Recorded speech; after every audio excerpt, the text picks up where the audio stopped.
ప్రాజెక్టులంటే ధన యజ్ఞం కాదు, జలయజ్ఞం అని నిజమైన జలయజ్ఞాన్ని చేసి చూపిస్తున్న నాయకుడు సీఎం చంద్రబాబు నాయుడు ఒక్కరే అని తెలుగుదేశం పార్టీ ధర్మవరం నియోజకవర్గ ఇన్ఛార్జ్ పరిటాల శ్రీరామ్ అన్నారు. జల ప్రాజెక్ట్ నిర్మాణం పట్ల వైఎస్ఆర్సీపీ పార్టీ చేస్తున్న విమర్శలకు ఆయన ధీటుగా సమాధానం ఇచ్చారు. టీడీపీ ఆవిర్భావం నుంచి రాయలసీమ అభివృద్ధి కోసం పనిచేస్తుంది. తక్కువ ఖర్చుతో ప్రాజెక్టులను పూర్తి చేస్తున్న నాయకుడు చంద్రబాబు నాయుడు గారని, ఎవరైనా ప్రాజెక్టులను పూర్తి కావాలని ఆశిస్తారని కానీ ప్రాజెక్టులను ఆపాలని చూస్తున్న నాయకుడు వైఎస్ జగన్ అని ఆయన అన్నారు. వాస్తవంగా ఏం జరుగుతోందన్నది రైతులు, ప్రజలకు తెలుసన్నారు. తగరకుంట వంటి ఫ్యాక్షన్ ప్రాంతాలకు నీరు ఇచ్చి ఈ రోజు అది పంటలు పండే గ్రామంగా ప్రసిద్ధి చెందింది అని, ఎల్నినో సమయంలో చెరువుల్లో నీళ్లు ఉన్నాయంటే కారణం చంద్రబాబు గారు అని, వైసీపీ హయాంలో ఏ ప్రాజెక్టుకైనా తట్టెడు మట్టి వేశారా అని ఆయన ప్రశ్నించారు. టీడీపీ ప్రభుత్వాన్ని ప్రశ్నించే ముందు వైఎస్ఆర్ పార్టీ రాయలసీమకు ఏం చేశామన్నది చూసుకోవాలని పరిటాల శ్రీరామ్ హితవు పలికారు. ఆర్పుకోవడం అనేది వాళ్ళ పని కదా, మనకేముంది అని చెప్పి ఒక సొసైటీని ఇబ్బందిలో పెట్టే వాళ్ళని కావచ్చు, లేదంటే తప్పుడు మాటలు మాట్లాడే వాళ్ళని కావచ్చు, తప్పుడు ఆరోపణలు చేసే వాళ్ళని కావచ్చు, ఇటువంటి పదాలతో మామూలుగా సామెతలా చెప్తుంటారు. ఈరోజు అంద్రినివా కాలువ మీద కావచ్చు, రాయలసీమ లిఫ్ట్ ఇరిగేషన్ గురించి కావచ్చు, వైసీపీ పార్టీ తీసుకున్న, వాళ్ళ నాయకులు తీసుకున్న స్టాండ్ ఏదైతే ఉందో ఆ స్టాండ్ ని, వాళ్ళు మాట్లాడుతున్న మాటల్ని, చంద్రబాబు నాయుడు గారిని రాయలసీమ ద్రోహిగా చిత్రీకరించే విధానాన్ని మనం చూస్తుంటే, ఇందాక చెప్పినట్ల బట్టండి పతనం నెత్తి మీద వేయడం అనేది ఏదైతే ఉందో సామెత, దానికి బాగా యాప్ట్ గా కనిపడే పరిస్థితి. ఈ రోజు మన అనంతపురం జిల్లా మనం ముఖ్యంగా తీసుకున్నామంటే, అనంతపురం జిల్లాలోకి అంద్రినివా కాలువ కృష్ణా జలాలు వచ్చాయంటే అది కేవలం ఆ రోజు నందమూరి తారక రామారావు గారి ఆలోచనని ఇంప్లిమెంటేషన్ తీసుకొని వచ్చి పూర్తి చేసిన చంద్రబాబు నాయుడు గారి గొప్పతనం అనే విషయాన్ని ప్రతి ఒక్క రైతు ఈ రోజు గమనించారు, దాన్ని ఒప్పుకున్నారు.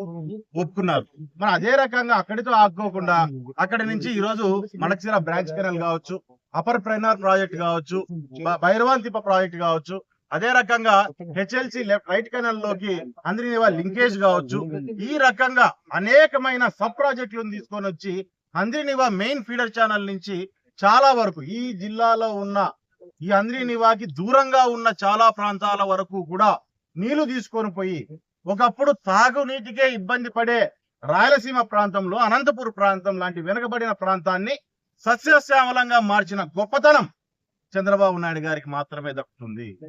ఆయన ఒక విజన్ ఉన్న నాయకుడు. ఈరోజు హార్టికల్చర్ గతంలో కూడా చూసాం మనం. ఈరోజు హార్టికల్చర్ కోసం 10,000 కోట్ల ప్రాజెక్ట్ ని మన అనంతపురం జిల్లాకు తీసుకొని వస్తున్నారు రాయలసీమకు. మరి దాంతో పాటు ఈ హార్టికల్చర్ అనేది గతంలో కూడా హార్టికల్చర్ గాని రైతాంగాన్ని ఏ రకంగా కాపాడుకోవాలి ఈ వెనకబడిన ప్రాంతాల్లో, రాయలసీమ లాంటి ప్రాంతాల్లో అంటే అతి తక్కువ నీరుతో హార్టికల్చర్ పెట్టుకుంటే మీరు బాగుపడతారు, మీరు హార్టికల్చర్ పెట్టుకోండి అని చెప్పి గవర్నమెంట్ ద్వారా కూడా పూర్తి స్థాయిలో సహకారాన్ని అందించి ఒక సక్సెస్ఫుల్ ఒక 4-5 ఎకరాల్లో దానిమ్మ పంటల్లో దగ్గర ₹1 కోటి సంపాదించిన రైతులు ఈ జిల్లాలో ఉన్నారంటే ఇది అతిశయోక్తి కాదు. ఈ గొప్పతనం ఎవరిది? దీని గురించి మనకు తెలియజేసి ముందుకెళ్ళండి అని చెప్పిన నారా చంద్రబాబు నాయుడు గారు అనే విషయాన్ని మనం గుర్తుపెట్టుకోవాలా. ఆ రోజు డ్రిప్ స్ప్రింక్లర్లు తీసుకొని వస్తే రైతాంగాన్ని కాపాడుకోవాలి అంటే రైతాంగం పట్ల ఆయనకున్న చిత్తశుద్ధి ఏంటి అనేది మనం అర్థం చేసుకుంటే, ఈ రాయలసీమ పట్ల, రాయలసీమ కోసం ఫ్యూచర్ ఆయన వేసుకున్న బాట ఎటువంటిది అనే విషయాన్ని కూడా, ఫ్యూచర్ ఏ రకంగా ఆయన చూస్తున్నారు, రాయలసీమలో రైతాంగం ఫ్యూచర్ ఎట్లా చూస్తున్నారు అనే విషయం కూడా మనకు పూర్తి స్థాయిలో అర్థమవుతుంది. ఈ రోజు అందరూ ఊరికే ఏదో అనాలంటే అనాలి, చేయాలంటే చేయాలి, ఏదో మాటలు మాట్లాడేస్తే వాళ్ళు ఏదో ఇది చేసుకుంటారు అని చెప్పని ఈ రోజు వైసీపీ పార్టీ తీసుకున్న స్టాండ్ అనే దాన్ని ఖచ్చితంగా వాళ్ళు ఏదైతే చంద్రబాబు నాయుడు గారిని ఒక రాయలసీమ ద్రోహిగా చిత్రీకరించాలనుకుంటున్నారో ఆ మాటని కూడా వాళ్ళు వెనక్కి తీసుకోవాల్సిన అవసరం ఉంది. మీరు కాలువల మీద, ప్రాజెక్టుల మీద కాదు, ఫస్ట్ పోయి ఊళ్ళలో ప్రజలతో మాట్లాడండి, రైతులతో మాట్లాడండి, నిండిన చెరువుల్ని చూడండి. ఈ రోజు ఇంత కరువు పరిస్థితుల్లో కూడా నిండిన చెరువులు, పట్టిన పంటల్ని చూసి ఆ తర్వాత ఏదైనా సరే మీరు అన్నా గానీ పడ్డానుకుంటది. దాంతో పాటు ఈరోజు నాసిరకం పనులు అంటున్నారు, రండి వచ్చి చెప్పండి. ఈరోజు మాకు తెలియకుండా నాసిరకం పనులు ఏడన్నా జరుగుతాయంటే చెప్తే అదే కాంట్రాక్టర్ తో ఆ నాసిరకం పనులు కూడా సరిచేపిద్దాం. ఏదైనా సరే ఈ రాష్ట్రంలో అభివృద్ధి చేయడానికి తెలుగుదేశం పార్టీ సిద్ధంగా ఉంది. మా నాయకుడు నారా చంద్రబాబు నాయుడు గారు కావచ్చు, నారా లోకేష్ గారు కావచ్చు, లేదంటే పవన్ కళ్యాణ్ గారు కావచ్చు, అభివృద్ధి మన ధ్యేయంగా ముందుకెళ్ళండి అని చెప్పి ఈ రోజు ఒక దిశ చూపిస్తూ ప్రతి కూటమి కార్యకర్తను ముందుకు నడిపిస్తున్నారు. ఇందులో మాకు తెలియనిది ఏమన్నా జరిగితే కూడా మీరు వస్తే దాన్ని సరిచేసి ముందుకు తీసుకెళ్ళడానికి మేము సిద్ధంగా ఉన్నాం. ఎందుకంటే ఏ పనైనా సరే ప్రజల కోసం, ప్రజల మేలు కోసమే ఈ కూటమి ప్రభుత్వం తీసుకుంటుంది ఏ నిర్ణయమైనా అనే విషయాన్ని గుర్తుపెట్టుకోవాల్సిందిగా వైఎస్ఆర్ పార్టీ వారందరికీ నేను తెలియజేస్తున్నాను. మరి అదే రకంగా ఇంకొక విషయాన్ని మనం ఒకసారి ఆలోచన చేసుకోవాలా. చాలా చోట్ల 14 నుంచి 19 వరకు జగన్ ప్రభుత్వంలో ప్రాజెక్టులు ఏమన్నా ఓపెన్ చేస్తూ రాపా అంటే స్క్రీన్ పెట్టి ఆడే వాళ్ళ ఇంట్లోనే కూర్చొని సన్న బటన్లు నొక్కే పరిస్థితి.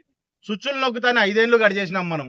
స్విచ్లు నొక్కుతానే 5 ఏళ్ళు గడిచేసినాం. దాన్ని జరిగిన పరిస్థితి ఏది లేదు, జరిగిన ఎటువంటి అభివృద్ధి లేదు.